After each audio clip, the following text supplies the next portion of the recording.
Hello, everybody. This is Aiden.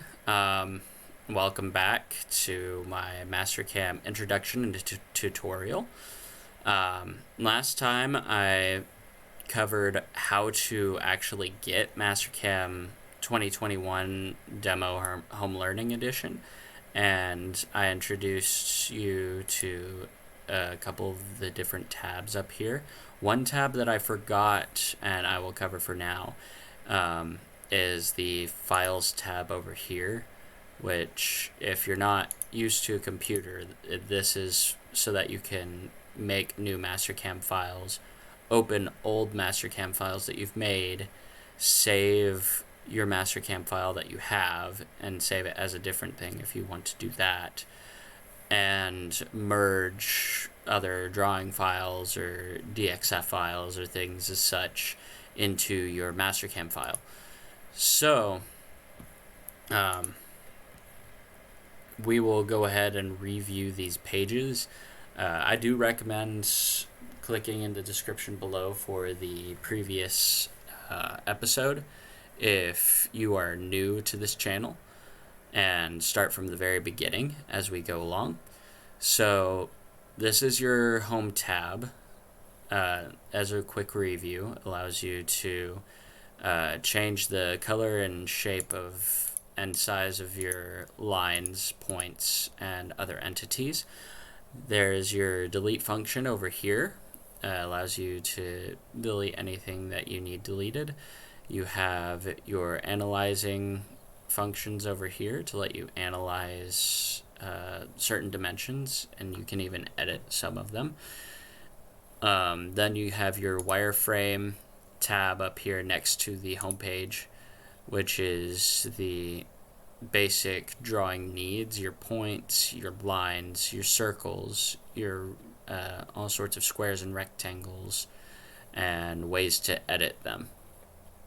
Then you have two away from Wireframe, solids. This is for all of your 3D model making needs over here. Mainly, I just end up using extrude, revolve, and then I do boolean a lot, which we will cover those later on. Then you have transform, which allows you to move and rotate to mirror and to scale all of your drawing entities, your wireframes, and your solids that would go with them. Then you have your machine page, which is right next to the transform. This is where you can select what type of machine you're going to be using to make the G-code for your machining mills. And then that will create your toolpaths page, which has all the toolpaths you'll need to make G-code efficiently. And then the view page, which will be between your machine and toolpaths page, which allows you to adjust what you see. You can turn off all these docking pages on the side, or you can turn them back on and look at specific ones. So this next episode, which I'm going to be covering, is something to help make MasterCam your own place, essentially. Mainly colors. The reason why I view changing the colors as important is, though this color system is definitely good for what it needs to be, and it's easy, everyone would be used to it because that's what you kind of see in the first place. For me, I get bored really quickly looking at just gray and white, so I change it up a little bit to kind of help creatively for myself and to help me not get as bored staring at the screen, because then you tend to doze off, and that's not good in a workplace environment. So how to change the colors for this, at least this, what you see right here, where I keep making windows, you want to go to your file page. So if you open it up and you're at your home page right now, you just click the file page right here, and it's going to be the second option down from this list, from the bottom, called configuration. You do see that there's a shortcut key for configuration, Alt F8. I have a link in the description below that has a picture of many of the MasterCam shortcut keys. I recommend printing out one of those and getting to know a lot of those functions by heart. Commit them to memory, because they will help you down the road in order to speed things up. So we'll go ahead and click configuration, and you should get this page to open up. You can move the page around if you want, but for the sake of my recording software, I'm leaving this where it's at. Over here, you can customize pretty much anything from MasterCam, including whether you want to use inches or metric. There will be a warning that pops up if you choose metric. I don't know if you can see it because it is a separate window. I will go ahead and add it just so that you can see it real quick. It should say, warning, changing your configuration units is not recommended. Only geometry can be scaled. Drafting entities, toolpaths, and tools will not scale and could lead to unexpected results. So essentially, your solids and your wireframe and such like that will be scaled to metric. But anything for blueprints, these drafting entities as it were, the toolpaths that you make and tools, they will stay standard. We don't want that right now, so I'll go ahead and hit cancel. And by golly, do I have multiple pages of these? I do have multiple pages of these. Huh. What do you know? So I'll go ahead and remove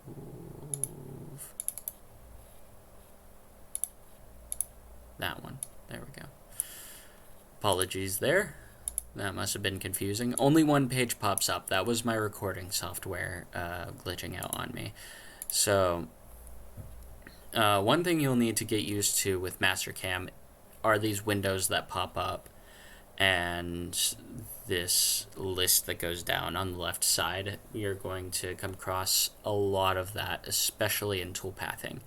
For now, we just want to do colors, but you can go in and change a whole lot of things from here. So there is a drop-down menu. We don't want to use that. We just want to click colors. And you should see this list right here. And all of these colors. So I usually like to start with the background, which is this, which is the drawing that you see, the gradient from gray to white. I like it blue. It's a cooler color and not as aggressive, based off of certain research on colors and how they affect the work environment that I've read. So I usually select a deeper color of blue for gradient start and then gradient end. Go with a slightly lighter blue. And I don't change much else, but I do like to see what certain colors are just in case. I like this plane right here is a dark blue, and I believe I set up plane to be dark red because there isn't a dark red that color. Machining geometry. Preview material crosshatch. And then I go down and change my solids. You can leave it gray as you want if you do want to. Generally, I do leave it as a gray, but I go for kind of a lighter gray color. That way it kind of contrasts with the blue. Then I do wireframe geometry, which that, as you can tell, it's already a dark blue. I contrast it with kind of a green, I'd say green apple sort of color. Work coordinate origin, that's the same dark red as this plane. So I might go ahead and leave it. We'll just have to see what that ends up looking like. You can even change your gradient direction. You can do horizontal, vertical, or diagonal. I don't bother because the horizontal's fine by me. And then you can say whether or not you want to use a gradient background, which I kind of like the gradient background. You can apply it only for this instance of MasterCam, so if you open it back up, it goes back to default. You can say that it's okay and you don't want to go back to the default. This is what you've chosen. And then you can just cancel it if you don't like it.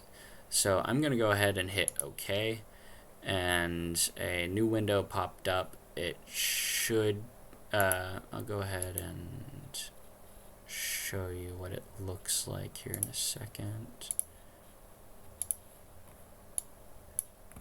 It should look like this. It says save all current settings to configuration file. If you choose no, these settings will apply for this instance only. Wrong one. And I go ahead and click yes. So it will go ahead and set it up for this instance only. And now, as you can see, oh, that's one more thing that I forgot to set up. I already have the blue gradient. If you look over here in my colors from my home page, you can tell that the wireframe color is already changed, and same with my solid color. I'm going to go back one more time because I forgot to do selection window, which was a lighter blue color, and right now is harder to see. So I'll go back to File, go down to Configuration. It already remembered where I was from last time, so it left colors as it is. And I go to Selection Window, which is this lighter blue color. I go ahead and set it to white because not many things are white. And then I'll say OK. Same window popped up. Sorry that you didn't get to see it. And now you can see my selection window very clearly. So that is how to set up some of the colors. You can set it up however you like. From certain teachers that I've had, they have said that this sort of choice I've made is very professional looking. So I do recommend the blue-green combination. Some people do black and green, or black with white lines. But that is with each person's preference. I hope that you enjoyed this video today and that it was instructional. I will see y'all later.